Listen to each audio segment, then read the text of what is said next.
Captain Daeho Kim stood in the middle of the strange alien jail cell. His hands were tied behind his back with purple glowing chains that made a soft humming sound. The walls around him looked like they were made of some kind of clear metal that changed colors when he moved his head. Different shades of blue and silver danced across the surface like water. 3 days ago, Daeho had been flying his cargo ship to the outer space colonies. It was supposed to be a simple job delivering food and supplies to the people living on the edge of human space. He had done this trip dozens of times before and never had any trouble. But this time was different. This time the Velkari Empire was waiting for him. The Velkari were not like humans at all. They were tall and thin like giant insects with 4 arms instead of 2. Their skin was dark and shiny like the shell of a beetle. Their eyes were huge and black with many tiny parts that reflected light like broken mirrors they had been taking over planets for many years, eating up star system after star system like a hungry monster. Daeho had heard stories about the Velkari from other space travelers. The aliens were known for being cruel and cold. They did not care about other living things. They only wanted to grow their empire bigger and stronger. Humans were just another small species in their way. Nothing special. Nothing important. Just another group of weak creatures to be conquered. The cell was small and empty except for a metal bench against one wall. The floor was smooth and cold under his feet. There were no windows and only one door. The air smelled strange like metal and something else he could not identify. It made his nose itch, but he tried not to think about. Daeho thought about his crew back on the ship. He hoped they were still alive. The Velkari had attacked without warning. Their ships had appeared out of nowhere like ghosts in the darkness. His crew had tried to fight back, but they were just cargo, haulers, not soldiers. They had basic weapons, but nothing that could match the alien technology. His first officer, Su Jin, had been at the controls when the attack started. She was young and smart, but this was her first time dealing with hostile aliens. Daeho wondered if she had managed to send a distress signal before they were captured. He hoped someone would come looking for them, but he knew it could take weeks or months for help to arrive. The cell door made a sharp hissing sound as it slid. Open. 3 Velkari soldiers walked in. Their movements were strange and jerky, like they were not used to walking on 2 legs. The leader was bigger than the others with more scars on his dark shell. He had metal devices attached to his throat and arms that blinked with small lights. The leader alien moved closer to Daeho with slow, careful steps. His 4 arms moved in different directions as he walked like he was conducting an invisible orchestra. The sound of his feet on the metal floor was sharp and clicking like the sound of claws on stone. When the alien spoke, his voice came through a small machine attached to his throat. The words sounded electronic and buzzy like a broken radio.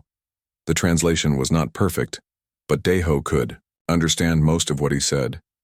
Human, the alien said, his black eyes staring down at Daeho. You will tell us where your military bases are located. We know your kind is weak. We have studied your biology. You feel fear, just like all the other species. We have conquered, D. Ho looked up at the tall alien. His own dark eyes were calm and steady. He had been in dangerous situations before, and he knew how to stay cool under pressure.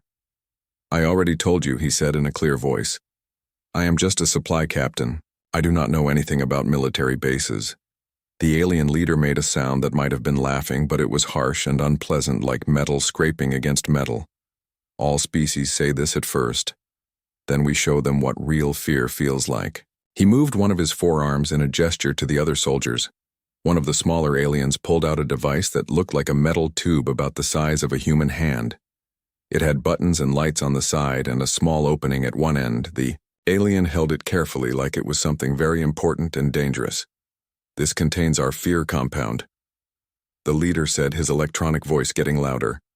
1 breath of this gas and your mind will be filled with terror beyond anything you can imagine. Most species beg for death within seconds of breathing it in. The soldier with the device aimed it at Daeho's face. The captain could see a green mist starting to form at the opening. His heart began to beat a little faster, but it was not from fear. It was from curiosity. In all his years traveling through space, he had seen many alien technologies, but this was something new. The green gas looked thick and heavy like fog on a cold morning. It moved slowly through the air with strange patterns that reminded him of smoke from a fire. But there was something else about it, something that made his skin feel tingly, even though he had not breathed it in yet. Last chance human. The leader said, his voice now carrying a threatening tone. Tell us what we want to know or face the consequences. Deho straightened his shoulders and looked directly at the alien leader. He had made his choice a long time ago. He would not betray his people no matter what these creatures did to him. I told you, he said with quiet strength. I do not have that information, but go ahead and do your worst. The alien soldiers looked at each other with their strange compound eyes. The leader made another harsh sound that might have been anger or surprise. Most creatures would be begging for mercy by now, but this human seemed almost eager to face whatever they had planned. The soldier holding the device moved closer until he was only a few feet away from Deho. The green mist was getting thicker now, and the captain could smell it. It had a sharp metallic scent like copper mixed with something chemical and artificial. The leader alien studied Deho for a long moment, as if trying to understand something about him that did not make sense. Your species is supposed to be weak, he said finally. You should be afraid. Deho smiled, a small, quiet smile that did not reach his eyes. Fear is just another emotion. He said, I have felt it before, and I am still here. The alien leader made a clicking sound with his mandibles and nodded to the soldier with the device. It was time to see if this human was as brave as he pretended to be. The Velkhari soldier pressed the trigger, and a cloud of green gas erupted from the device, filling the small space around Deho's head. The captain instinctively took a deep breath, drawing the strange mist into his lungs. The gas had a sharp, metallic taste like breathing in copper dust mixed with ozone. For a moment nothing happened. Then Deho felt something stirring in his mind. Images began to flash before his eyes, visions of his deepest fears and anxieties. He saw himself as a child, lost in the dark corridors of the space station where he grew up. He saw his first ship burning in space, crew members floating lifeless in the void. He saw his sister Hyejin dying in the hospital bed, her hand growing cold in his. But instead of terror, Deho felt something else entirely: recognition. These were memories he had lived through, survived, and grown stronger from. The fear was there, but it was familiar. Like an old friend he hadn't seen in years. He had faced these demons before and conquered them. A smile began to spread across his face. The Velkhari soldiers stepped back in confusion. Commander Rix's compound eyes seemed to widen as he watched the humans' reaction. In all their encounters with other species, the fear gas had never failed. Creatures twice the size of humans had been reduced to quivering masses within seconds. Impossible, Rix muttered, his mandibles clicking rapidly. The gas concentration was correct. You should be screaming by now. Deho chuckled, a low, warm sound that echoed strangely in the alien cell. You know what your problem is, he said, looking directly at the commander. You think fear is weakness, but fear is just information. It tells you what matters, what's worth protecting, what's worth fighting for. The green gas was still swirling around him, but Deho seemed completely unaffected. If anything, he looked more relaxed than before. I've been afraid plenty of times in my life. Afraid of losing people I love, afraid of making the wrong choices, afraid of not being strong enough when it mattered. But I learned something about fear that you clearly haven't. What? Rix demanded, his voice carrying a note of something that might have been uncertainty. Fear only has power over you if you run from it, Deho said. Face it head on, breathe it in, accept it as part of you, and it becomes just another tool in your arsenal. Commander Rix began pacing around the cell, his forearms gesticulating wildly as he tried to process what he was seeing. The other Velkhari soldiers exchanged glances, their own confidence beginning to waver. They had used the fear gas on hundreds of species across dozens of worlds, and it had never failed to break their subjects within minutes. You must have some kind of biological immunity, Rick said, though he didn't sound convinced. Your species must have evolved some kind of resistance. Deho shook his head, still smiling. No, Nothing like that. Humans feel fear just as strongly as anyone else, maybe stronger actually. We're pretty fragile compared to most species out here. He looked around at his captors with genuine curiosity. Can I ask you something? When was the last time any of you were actually afraid? The question seemed to catch the Velkari off guard.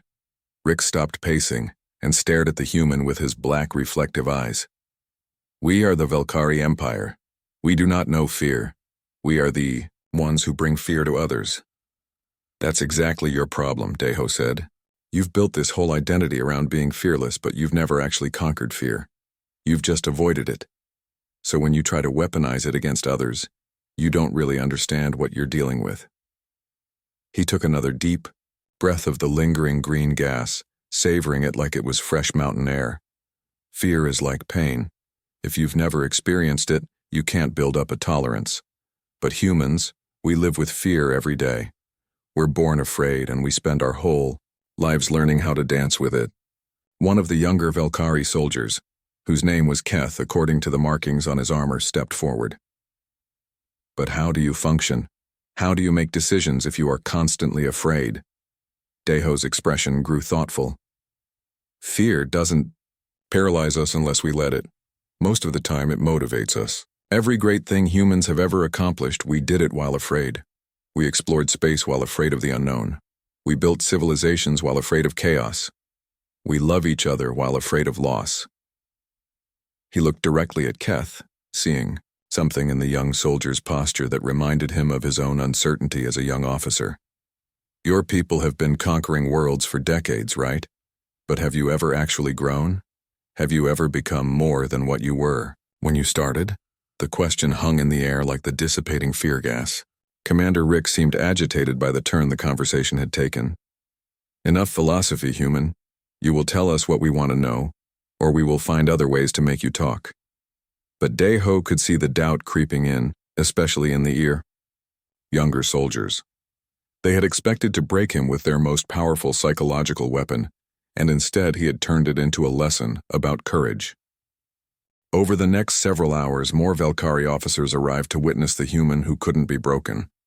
Word had spread quickly through their ship that their most reliable interrogation method had failed completely. Commander Rix grew increasingly frustrated as each new attempt to intimidate Deho only seemed to amuse him more. They tried increasing the concentration of the fear gas. Deho breathed it in deeply and started sharing stories about his childhood fears and how he had overcome them. They brought in creatures from other worlds, snarling beasts meant to trigger primal terror responses. Deho calmly observed them and commented on their interesting evolutionary adaptations. Finally, Fleet Admiral Yax arrived, a massive Velkari with scars across his carapace and decorations that spoke of countless victories. He towered over even Commander Rix, and his presence filled the cell with an aura of menace that had broken the will of entire planetary governments. I hear you think you are special, human, Yax said, his voice deeper and more mechanical than the others. I have personally overseen the conquest of 47 worlds. I have seen species that claimed to be fearless.